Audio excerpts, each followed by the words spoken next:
Here with take two. So yes, I am very salty. Even though it's been a long and crazy freaking day. If we have some free time later on, I will dwell into that, talk about that. But let's see if the audio is working. Talk about that. But let's see if the audio is working. Hello, hello, hello. I think everything's working. If it isn't, it is what it is. But what it is, most definitely, is another Ring of Honor TV review, a little special edition, a super edition. I don't. You can label it a lot of different things because we need to talk about episode number 131 of ROH on Honor Club, as well as the upcoming Ring of Honor pay-per-view. I don't know when you'll be seeing this, so this is what makes it extra difficult to know what to label it. But Death Before Dishonor is less than 24 hours away of me filming this. At this point, it's about 20-ish hours away, so I'm trying my best to upload this as quickly as possible. That way, you can get your preview in and my thoughts on the card before the card takes place. Now, if you just want me to be honest with you, this is a very lackluster episode of ROH on Honor Club because I felt that a lot of it didn't really benefit or hype up the Death Before Dishonor card. And the Death Before Dishonor card itself is very disappointing to say the least. Right now it's 6 matches.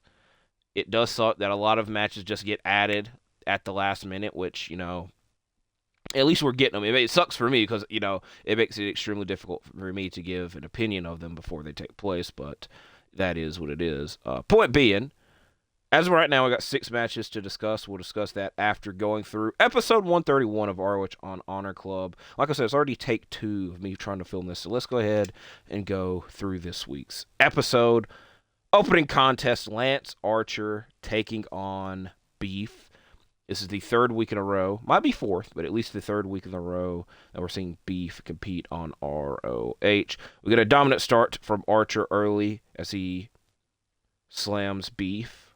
And then Beef starts to pick things up with a bunch of bunches and punches and a springboard crossbody. Archer's chokeslam gets a 2 count, and then he follows it up with a pop-up knee in the corner and a blackout to pick up the victory. Then we get a double dose of recaps of Athena's past weekend at Rev Pro and Forbidden Door.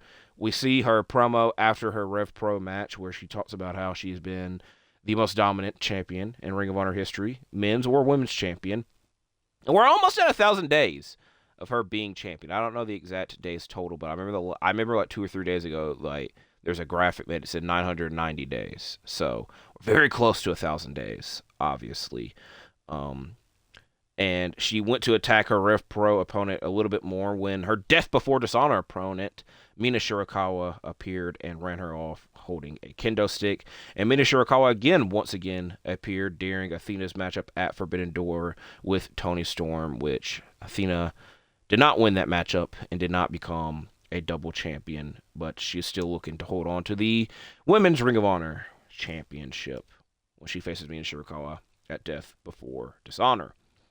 Allison Kay takes on Taya Valkyrie next. Kay starts to argue with Johnny TV, who is at ringside, and Valkyrie dominates from this point forward. She lands a spear and a double foot stomp that gets a 2. We get more distractions at ringside, but this time around from MXM Collection, and this leads to Taya winning with the Shania Payne foot stomp.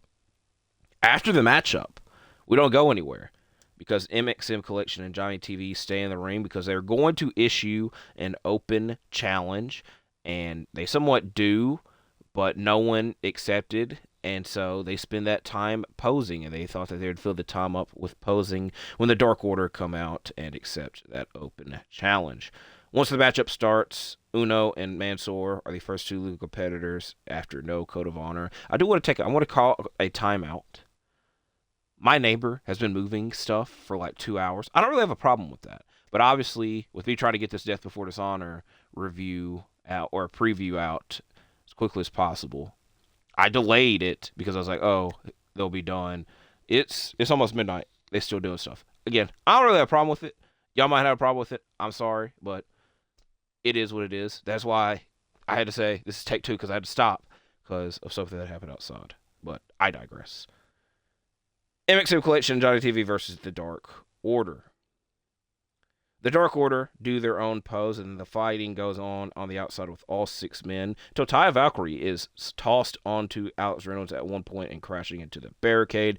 In the ring, Evil Uno has to make the save for him once they're in the ring. I said that twice. With the Dark Order landing a triple big boot, but failed to land on their triple body slam. Silver is able to German suplex Madden, which is impressive, but with the referee's back turn, Mansoor gives him a low blow, and MXM Collection and Johnny TV win with the centerfold. This next matchup, I noticed something very odd during the course of this next matchup. It was Angelico and Serpentico versus Stephen Wolf and Danny Orion. The weird thing that I noticed was that this match took place in effing July. And if Profight DB is correct, July 9th to be exact. Because I noticed the venue, I'm like, they have not been here in a minute. When did this happen? And I noticed one fan in particular that looked like Sting in the front row. Because, I would have noticed if...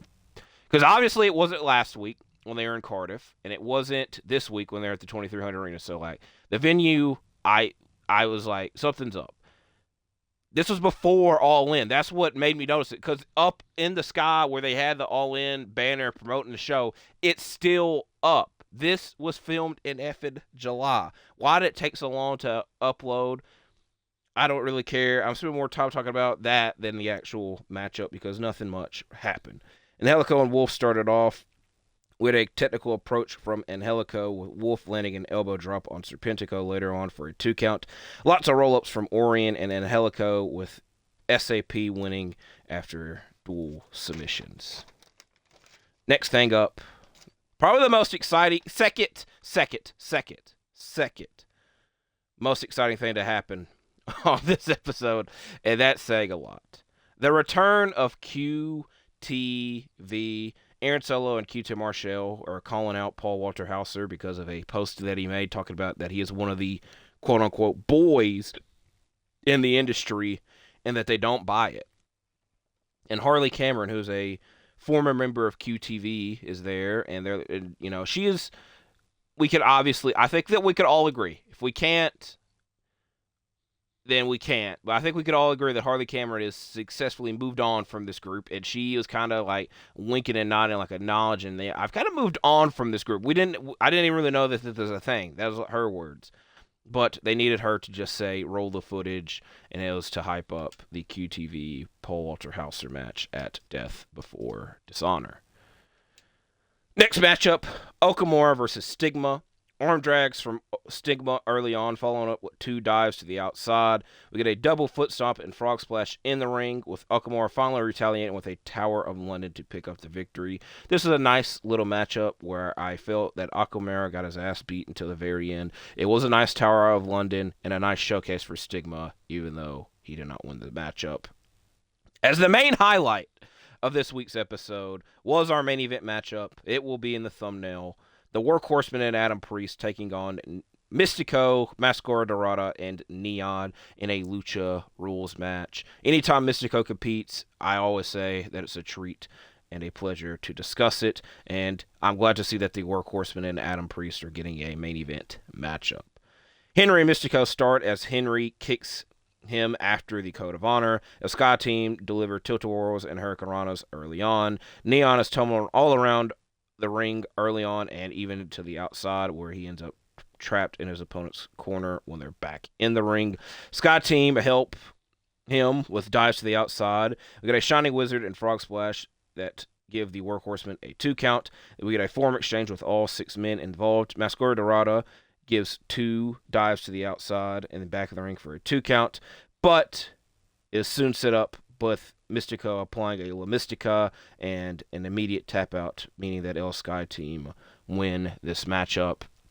And Misitco is about to deliver a promo when he is attacked by a masked man who was MJF. So MJF's technically first appearance on ROH, even though he's a former ROH tag champion. I'll never forget that, and y'all shouldn't forget that either.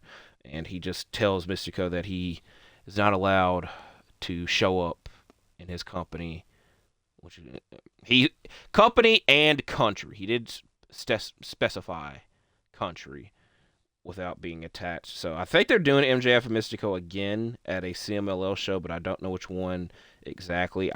Because I think it's supposed to be at the anniversary show, but their previous matchup might have been at the anniversary show. I don't know. A lot of the CMLL shows kind of blend in together for me. I'm not watching CMLL every week, but I'm not.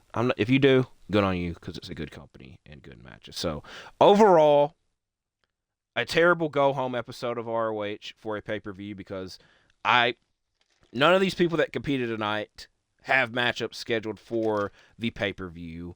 A lot of the hype for the pay-per-view was via video messages and promo recaps and whatnot, but overall, the main event kind of made up for the rest of the episode. So, as of right now, we got 6 matches to talk about for Death Before Dishonor. The first one is a fight without honor. Yes, I can't believe I'm saying that, but it is true.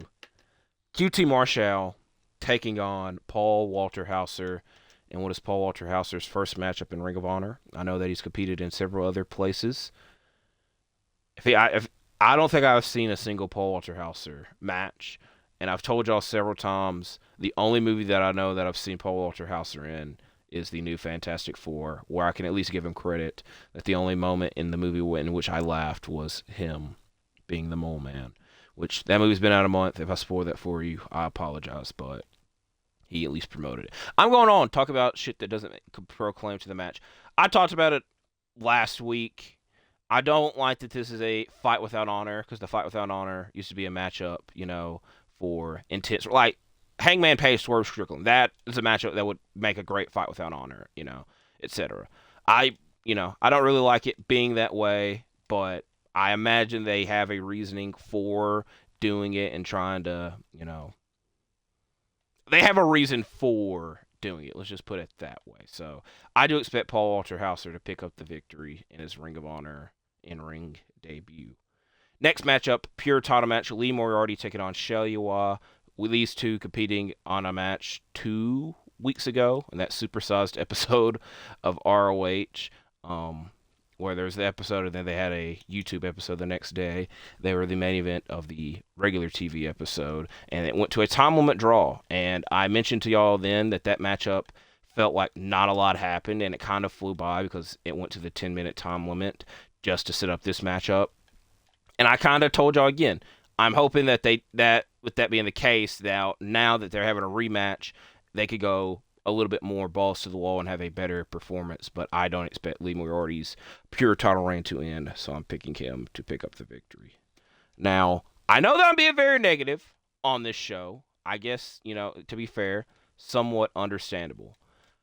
I will at least give this show a thumbs up if we get 2 new tag team champions, because both the tag team championships and 6-man tag team titles will be on the line. Now, they had a little video message during the course of the episode and acknowledge that the titles are technically, they said that they are vacated, but the way that they're kind of going about it, they really aren't. Just Dustin Rhodes' spot is gone, if we're just being honest. Get well soon, Dustin, because I've said that every time that I've had to mention these titles being vacated. So, for the 6-man tag team titles, Shane Taylor Promotions is taking on Sammy Guevara and the Von Erichs, which the Von Erichs obviously were 2/3 of the 6-man tag champions. And the tag team titles are on the line with Sammy Guevara and a mystery partner taking on the Outrunners. I just told y'all how much I desperately want to see new tag team champions, and I'm very much hoping that will be the case. And I do think that the 2 sides that are challenging, technically speaking, are definitely worthy of being the new tag champions. The Outrunners have a great track record in Ring of Honor and are very popular, so they're definitely well deserving of a tag team title run. I will admit I'm a little bit more concerned for them because I don't know who the hell this mystery partner can be, and it could be anybody if we're being honest. There's a lot of people. That's the thing with this is the main thing with mysteries in wrestling nowadays. You're letting somebody down.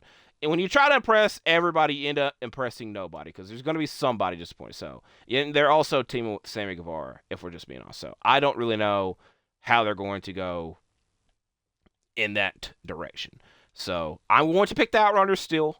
Like I said, they have a great track record in Ring of Honor. And Shane Taylor Promotions, the Infantry specifically, they are the most, outside of Athena, the most consistent act and talents in Ring of Honor because they show up almost every week. Now I had to specify almost every week because the one damn week, I'm trying to put them over and saying that they obviously weren't here tonight, but at least they had a match announcement. And this is the most important thing. I tweeted out when that video promo last week happened talking about how Sammy and the Von Erichs, they're going to continue to be champions for Dustin. I tweeted out it's time for new tag champions, and I tweeted out who I suggested to win. I said for the 6-man tag titles that it should be Shane Taylor Promotions. I said for the tag team championships it should be Rush and Misitco. And I said for the television championship, if needed, the Beast Mortos. Now, we do have an update for the TV title, and that was the other thing from the Tony Khan video conference, or video scrum, in which he talked about how the TV title, Nick Wynn's not going to be out that long that they need to crown an interim champion. So it probably just seems that they'll skip this show, and whenever he's clear, maybe we can get a good title defense out of that. So I have the chance of going 1 for 3, which, is better than 0 for 3. So we'll see when that happens. Women's title matchup. Oh, here's Dustin Rossi. Heard me talking about him. Women's title matchup. Athena, Mina Shirakawa. Every pay-per-view we've had for Ring of Honor, I've picked Athena to win. I don't know why that would change, especially with her being so close to 1,000 days as champion. Once we get past 1,000 days, we might be having a different discussion here. So I'm going to pick Athena to win that. As the last matchup to talk about, Bandido versus Hechicero. Congratulations to Bandido as well. I knew I was forgetting something. One half of the AEW Tag Team Championships, Brody King, Bandido, well deserved. I tweeted twice, once in lowercase and the second time around when they actually won the titles. The spirit of 2019 through 2021 Ring of Honor lives because these are two of the top acts from that time period in ROH. I'm picking Bandido to win. Again, I will admit I'm a little bit concerned because the Don Callis family at this moment have a lot of effing momentum going for them. They got the TNT champion. They got the Unified champion. They literally have the G1 Climax winner. I wouldn't be that surprised if they add the ROH World Champion, and especially because Bandido's already one half of the AEW Tag Champions, it could give him more of a chance to worry about that. But me personally, I don't want that to be cast. I want to see Bandido be a double champion because he's been the best thing to happen to ROH in quite a while, and it kind of makes me forget about the Chris Jericho disaster second title run that he had. So I don't think I need to blab on anymore. I will check one last time before I end this to see if anything else was added to change to the show. I will mention this has been a very hectic day, and I do want to preface this by saying that I'm a Green Bay Packers fan, and this is an important day in our history because we traded for Micah F. and Parsons, and a lot of my day has been surrounded about the excitement and jubilation that added. If anything else happened, I don't know. I know I was watching a college football game before. This. So overall, like I said, I'm kind of disappointed in this Death Before Dishonor card, but maybe the show happens and it's way better than I'm expecting it to be. I'm looking at Tony Khan's Twitter page, X page. I'm just going to say Twitter page. X page kind of sounds effing wrong. And I don't think that anything has been added to this. So if you're watching the show, if you're attending the show, stay safe. If you're watching the show, enjoy it because I'll try my damnedest too. It also kind of helps that SmackDown, I think, it's not going to air in the States early on, but it should be taped early in the day because they're in France or overseas because I don't know exactly where they're at, but Clash in Paris is this weekend. So I'm going to shut up because I'm just talking about stuff that doesn't matter in the grand scheme of things. And I see my Mountain Dew Baja Blast is in front of me, and I'm ready to take a drink of it. So I do appreciate y'all watching this. Like, comment, subscribe, and I'll see you when I see you because I'm out for now. Goodbye.